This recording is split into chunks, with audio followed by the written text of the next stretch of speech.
Hey guys, JackofallGabes coming at you with another stream. This is by popular demand. There is a new trial that came out on Final Fantasy Brave Exvius Machina of Destruction. It's been giving a lot of people a lot of heartache. I was able to defeat it. I posted my group on Reddit and on the Facebook Academy group, and I had a lot of questions of how I was able to beat it with my particular group, because it's kind of a little bit different than you're kind of seeing a lot of people post about. And so I figured I'd come bring you a quick video. I'm doing this live, so there might be a couple of hiccups on the way. There's not going to be any fancy editing. I wanted to get out there quick for you guys to watch. If you're watching it after the fact, I might be answering some questions on the stream. But yeah, I'm going to go through, I'm actually going to touch on one other quick strategy that I did read about, that I'll give credit to the person that posted it, and so you can check that out. And then I'm going to go over my strategy, who I think you can use instead. I haven't tried them particularly, but I think they might be able to work if you don't have maybe the particular units that I do. But let's go ahead and get right into it. As always, sit back, grab a drink. If you're over 21, make sure to make an alcoholic one, and let's play some games, okay? Alrighty, so I'm going to take my first sip here. Alrighty, so let me just grab the unit here. Alright, so this is, and I don't know why this isn't updating here. What's going on?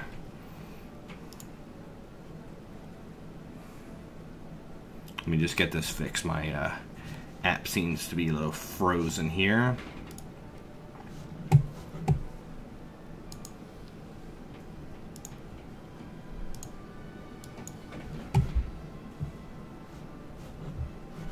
Oh, yep, it just completely crashed on me. Hold on, let me get that back up and going real quick.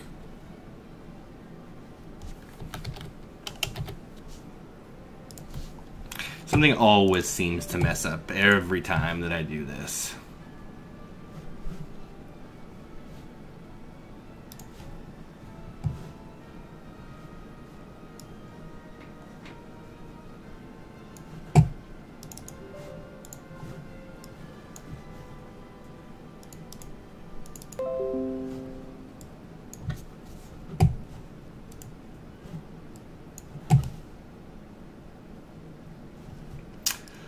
Sorry, guys.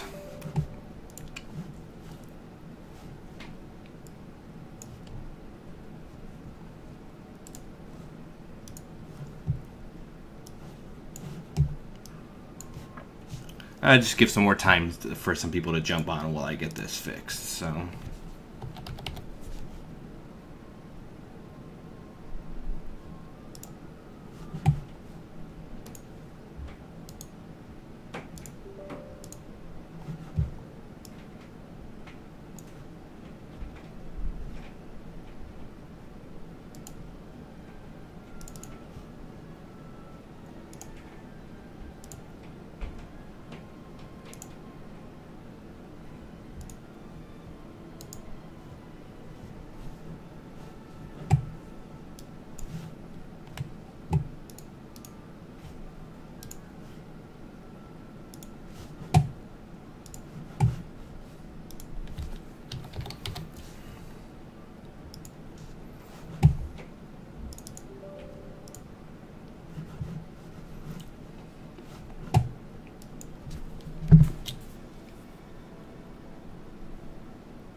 Alrighty, I think I got it going again here.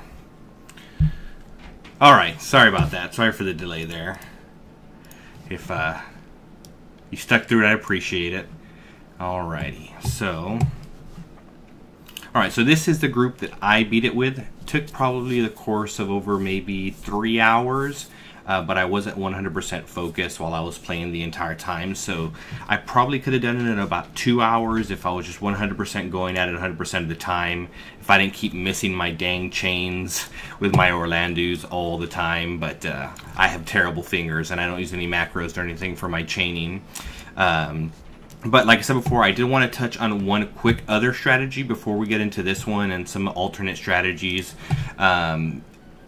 I'm going to give credit to Chuggery, I think is his name, and this is a strategy that involves using Zargaboth's Berserker Crest.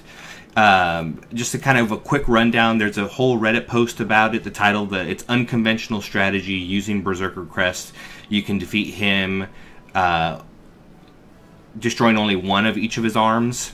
And the way the strategy kind of works in a nutshell is you have a unit that can use jump, and you target that unit with Berserk Crest, which applies Berserk status. You target him while he's getting ready to jump. Then you hit the jump ability. He's already been targeted, so it'll still let you use it. It just won't do anything. Then you do whatever you want for the rest of the turn. The arm that the left arm will have to die on the next turn, so you have to kill that arm at the same time that you're continuing the strategy. And then what you're going to do is on the next turn, you're going to do whatever you want with the rest of your units. You're going to hit repeat while targeting the main body. And what it's going to do is actually going to cast that Berserk ability on the body, because the unit that you'd cast it on the prior turn is up in the air and isn't as untargetable. And that's pretty much going to result in him hitting one unit really hard 8 times every turn, but he's no longer going to resurrect his arm, and he's not going to trigger any threshold abilities. So it's pretty much just smooth sailing from there. It's a little bit of setup and a little bit of follow-up that's required, because you have to continually cast the Berserk effect at least every 3 turns. But it is an alternative strategy. You can check it out on the Reddit. I haven't personally tried it because I don't have Zargovath to be able to do that with. But that's it. We're going to go ahead and jump at the strategy. Kind of people have been asking me.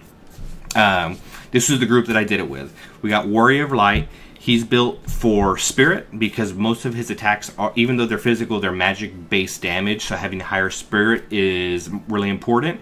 And a couple of things that stick out, I actually went ahead and put Shard of Genius on him, which a lot of people should have from the Titan events, because they were handing out that unit like crazy, so that might be a TM that you have. And then I went ahead and equipped him with a Rod to get that Spirit boost, as well as a Rod that gives you Spirit and defense.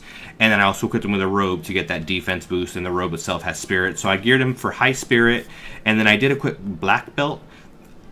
With the particular Riku build that I have, I don't need the extra limit burnt crystals, but if your Riku doesn't have quite as much LB gain, this will be really important, because you need her having her LB pretty constantly towards the end of the fight, and the more often that it's up during the beginning of the fight, the quicker it makes the process, and the less likely for a derp or a bad RNG. And again, this is a very safe strategy as soon as you kind of get a rhythm going, and that's kind of what I'm gonna show a little bit of the start of the battle and kind of get that, show you what that rhythm is. I'm not gonna do this battle beginning to end, because the first hour and a half is literally just taking down the left arm, and then the last 30 minutes of doing the right arm and the body is very, very easy with this particular type of setup. I was looking at some alternates. You can maybe use Cecil, but one of the things that makes this fight really easy towards the end is the ability to use, Light is with us, I believe is the ability that that he has. I'm going to double check here. Yeah, Light is with us, which is a chance of taking physical damage for all units, and it just makes the strategy that much safer. I do have him equipped with Golem, but I completely forgot about Brave Presence, which is a 100% chance to be targeted for 1 turn, which is pretty much exactly what you need him to do. And so I was actually relying on Provoke for the first 2 turns before I realized what Brave Presence did. So you don't need to have Golem, you don't need to have Provoke. You can go with any high Spirit Esper, and you're set and good to go. In the next slot, we're going to have your MP battery. I took Ace. I do have her Spirit Hand completely, I got it level 2. And so that was pretty much, I was topped off an MP the entire time, no issues. I equipped her again, high Spirit and high HP. It doesn't matter, none of the other stats matter. You want high HP and high Spirit so that you can survive, and you can survive longer. MP is not an issue, you know, doesn't matter. HP and Spirit so that they don't die, because they need to be up, putting that MP up and keeping your MP topped off. Your MP battery unit is also going to be, in my particular case, and I think it was effective, is also going to be your Dispeller, so you want to put Bushido Freedom on them. Now, if you're using units that have the capability of dispelling already, you don't have to use Bushido Freedom, and you can not worry about it, but I went ahead and put it on my Ace. I think other units that you can put in this spot are going to be Ling or Noctis, because they all have the ability of increasing MP. and they're pretty good at it. They can do the Dispel with their appropriate skills or using Bushido Freedom. And then every once in a while, you'll get a free turn for them, and so you might be able to throw in an attack or two. Ling, I think, has some more alternate uses because she can raise in like really crazy scenarios if something crazy were to come up. Same thing with Noctis. He can do impromptu raise, kind of. And again, you kind of develop a flow during the more intense first part of the battle that you'll get comfortable with, depending on what units you choose. In our next slot, we're going to have Orlandu. Now, it doesn't have to be Orlandu. It can be any damage dealer. Just make sure you have no light weapon equipped, no dark weapon equipped, and you preferably want somebody that you can pair with a twin, just to optimize your chaining. So I've got my Orlandu equipped for fire damage. Crimson Saber, everybody can get it. It's a free item that you get from Rain's story quest that just came out. And so I went with a Fire Landu. Again, he is equipped for high HP. Try to get as much spirit as I can on him. I do have Machine Killer on him as well. And I do have him equipped to Carbuncle because I want that extra spirit. He is a little bit squishy because the spirit and HP are on the little bit on the lower end compared to some of the other units. And my friend unit, which I'm going to go through here, very similar. It's another Fire Landu. Again, but it can be any DPS, anything that you can pair them up with. Who you go with just determines how fast you can get through the first part of the battle, but it's not about speed, it's about consistency. So just go with units that you're comfortable with and that can survive. Be very careful with those 4k HP Eileens or your 5k HP Orlandus, because they're going to die more frequently, which is just going to make the process significantly slower or ultimately result in death. So again, DPS unit, it doesn't matter. Try to pair them up with a twin. Try to be able to pair up with a twin that you can elemental chain with ice or fire, because he doesn't have any weakness to those particular elements. Then we're going to have Riku. Now Riku, I think, is probably the one unit that you have to have. I'm not sure if she can be substituted unless it makes the battle really slow. I tried to kind of think about it and look at different units, and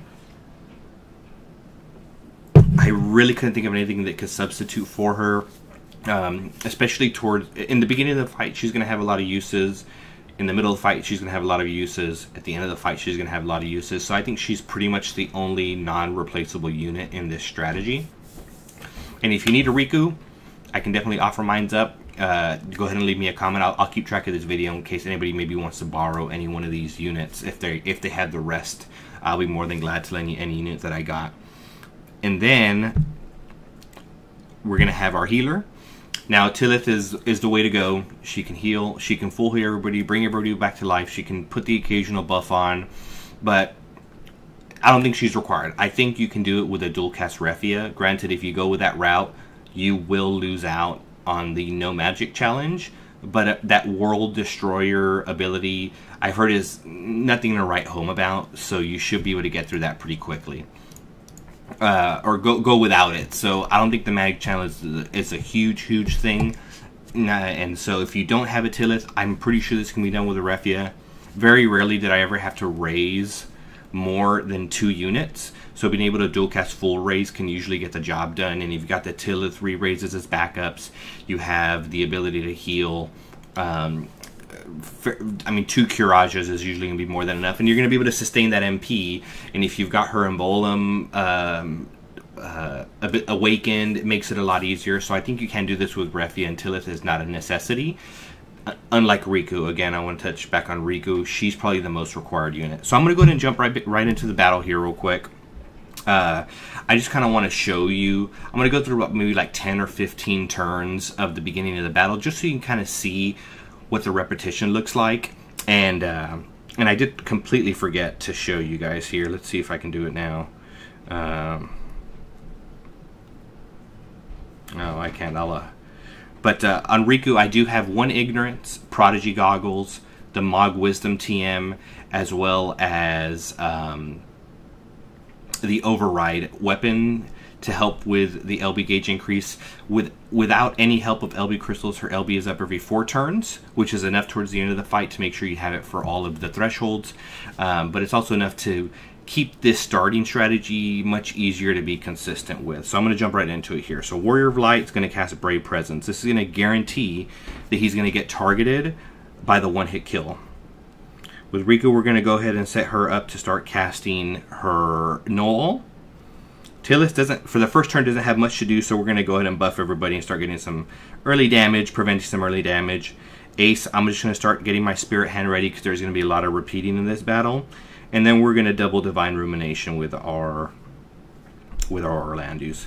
Again, make sure to use Ace at the end or your person at the end so you don't waste that MP buff. So Warrior Light's going to get knocked out for sure. Warrior Light's dead. There's no way that he's not going to be the one that's targeted there. Alright, so we're going to go and heal everybody to full. Radiant Light.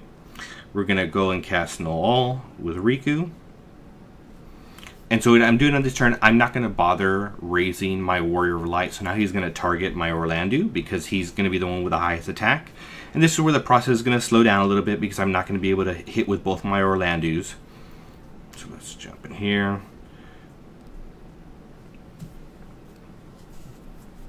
So I've got Null on. I'm going to have one of my Orlandus targeted. I'm going to have 2 units down. And so now I'm actually going to go ahead and raise up everybody.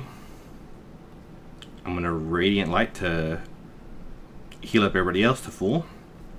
We're going to queue up Spirit Hand. And we're going to just do a single Divine Rumination. Again, MP really isn't an issue with Ace. I can go through it pretty much. Even if I skip or she dies, I usually can keep my MP all the way up. So again, Orlandu got targeted because, well, he had the highest attack. Now here's where there's going to be a little bit of changes into the rotation depending on what happens. So now I'm going to be able to force Orlandu to get target again because I'm going to be able to cast Brave Presence. I'm going to go ahead and cast Hyper Null again. I should have waited for Orlandu to come back on that one, but it's okay.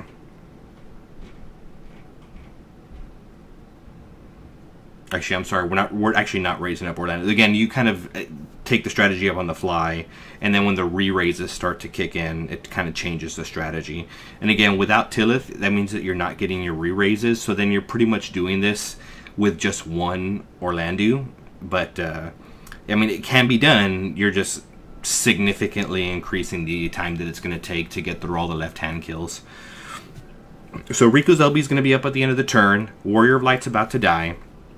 And again, so this is where I'm going to start having a little bit of leeway on exactly what I can do. So I'm going to go ahead and prep up Hyper Mighty G. Sorry about that. We're going to raise everybody up. Again, if you had Refia, 2 dual cast full lives would do the same thing that Tillith is doing right now. And all she's done on the other turns is just heal up. So again, can easily be done without Tillith. I'm going to go ahead and do Hyper Mighty G. So now what's going to happen on this turn, hopefully. Now again, you kind of have to go on the fly depending on what happens. But he's going to kill my Orlandu. Oh, 4th turn, he did buff up all of his parts. And so we're going to cast that Bushido Freedom. That's why I like having it on the MP battery unit. Because it's safe to skip their MP battering and kind of just move along.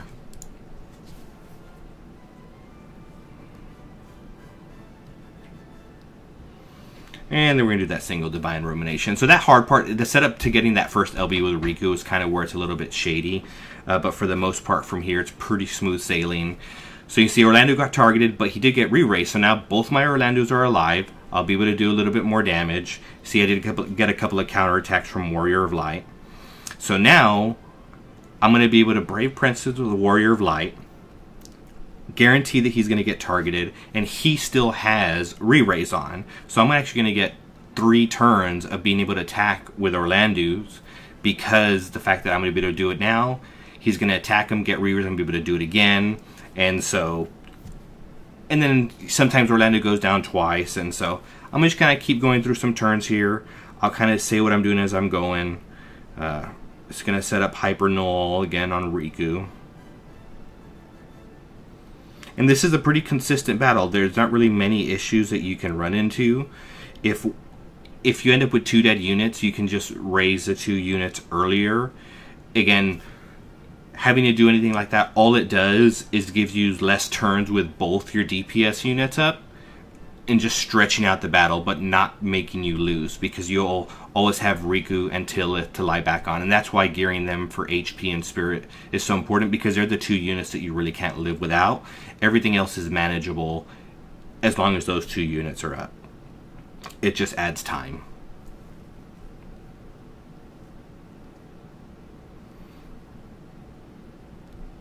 So again, that double Divine Rumination. As you can see, it does pretty good damage. So there you go. Warrior of Light got targeted. He got re-raised. I'll be able to cast Brave Presence again. So I'm going to get a whole nother turn of being able to put out some damage. Let's get that Hyper Null on. And this is just to guarantee safety because of those occasional critical hits or bad targeting after he dies, because he doesn't keep that Brave Presence buff on after death. So other units can't get targeted after that.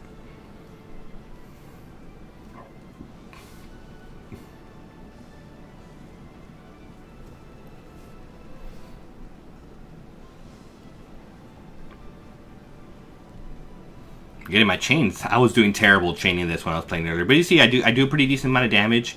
And you start to go through those hands relatively quickly. Again, you hit little points like this. So for sure, I'm not going to bother raising my Warrior of Light. I'm going to go ahead and just let him stay dead. I'm going to let my Orlando die this turn, but I'm going to be able to get another attack in with him before he does. And then on the next turn, we're going to be able to raise up both the units, apply re-raise, and pretty much, hopefully, continue to repeat that pattern. But again, bad RNG sometimes results in a dead Orlando, so you kind of have to delay that process. But that's really all that you're going to be doing between all of your units is Brave Presence whenever he's up, whenever you can keep Orlando alive. Pretty much Radiant Light almost 90% of the time with Tillith, or dual cast Kriager if you're using Refia. Spirit Handing or Covering or Dance of the Phoenix if you're using Ling. And you kind of just get, and it's a very, very, very, very safe strategy, and it only gets easier once you're done with a hand. So, see, my Orlando died there. So we're going to go ahead and use Tillith to raise everybody up. We're going to go ahead and apply re-raise on everybody.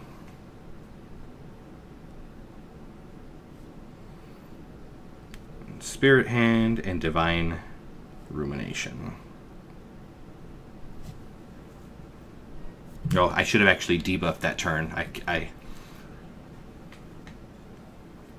not 100% paying attention to those debuffs, but as you can see, we got Warrior Light still up. He's got the re-raise ability on, so we're going to be able to get pretty much another 3 round of attacks with our Orlandos and start making our way through some of these left-hand deaths. So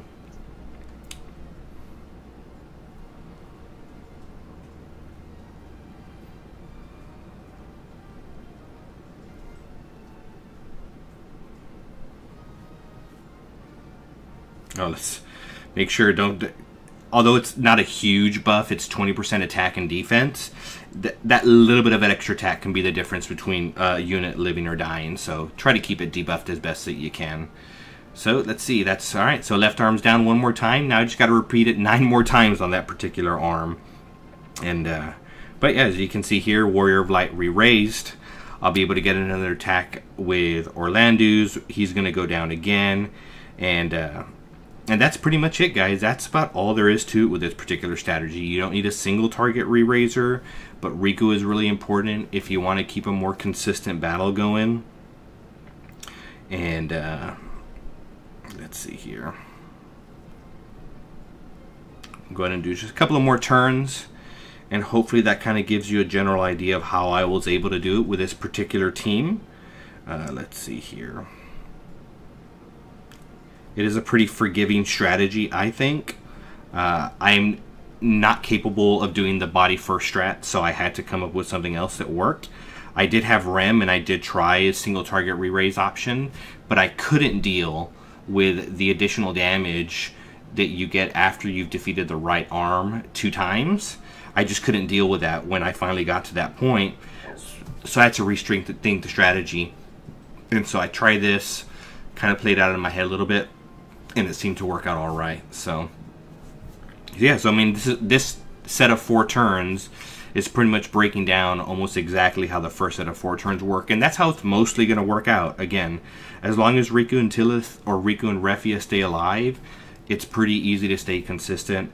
Those TMs that you need for Tillith Prodigy Goggles, he was practically a free unit, and they've been handing out Trust Moogles like crazy.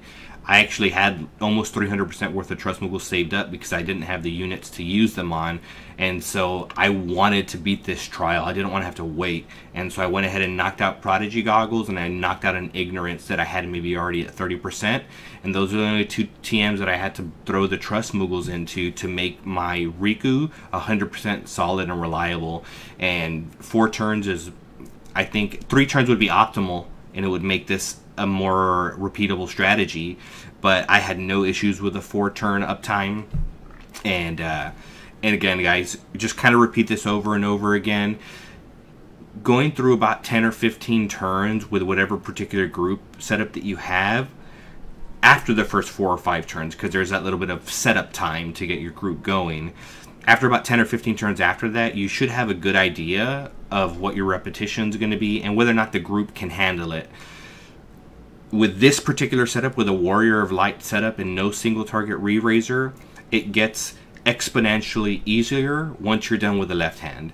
Once you're done with the left hand and you switch from Brave Presence to Light is with us, it is a super simple battle, and it's just a matter of killing them, and no units dying every turn, so you don't have to worry about your damage dealers not putting out damage. But yeah, I am not gonna go through the whole battle because